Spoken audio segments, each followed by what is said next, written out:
Hi friends, कैसे हैं आप सब। स्वागत है आप सबके देहाती भोजपुरी लोगी चैनल पे।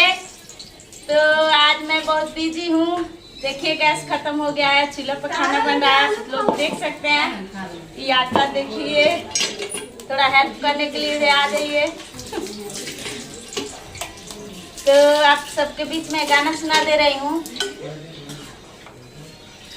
निहुराला निहुराला अंगना बहरालो निहुरिए के हो निहुरिए के देवर मुहावा निरखल निहुरिए के निहुराला निहुराला अंगना बहरालो निहुरिए के हो देवर मुहावा निरखल निहुरिए के कथी बिनु रउजी हो ओठवा झुराइले से कथी बिनु ए धरेला नैना लोरावा कथी बिनु पन बिनु देवरू हो ओठवा झुराइले तोहरा भैया बिनु ए धरेला नैना लोरावा भैया बिनु लेहु नाही भाउजो हो पाकल पनावा बिसार देहु हो बिसार देहु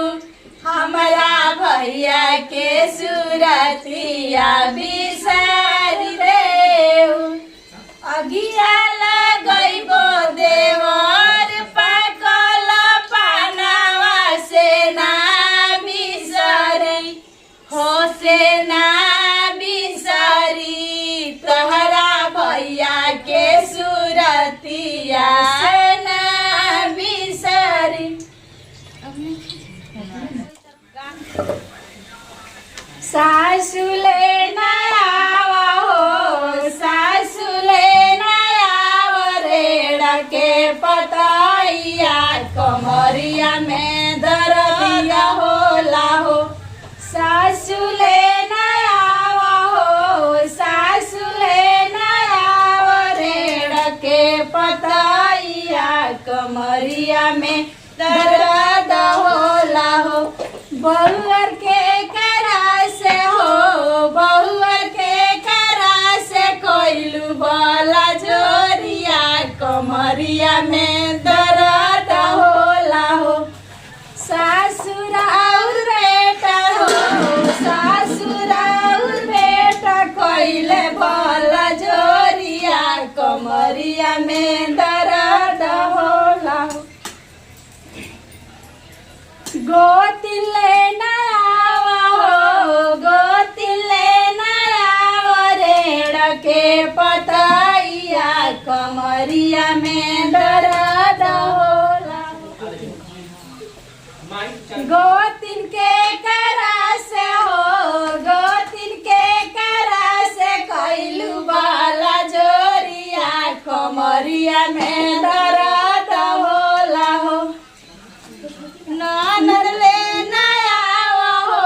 ननद ले नयावा रेड़ा के पतैया कमरिया में दर्द होला हो भाभी के करा से हो भाभी के करा से कोइलू बाला जोरिया कमरिया में दर्द होला हो ननद राउर भैया हो ननद राउर भैया कैले बाला जोरिया कमरिया में दर्द होला हो। तो वीडियो का एंड तक बने रहिएगा और ननद देख लीजिए कमर में दर्द हो रहा है तो रेड़ के पत्ता भी नहीं ला रही है।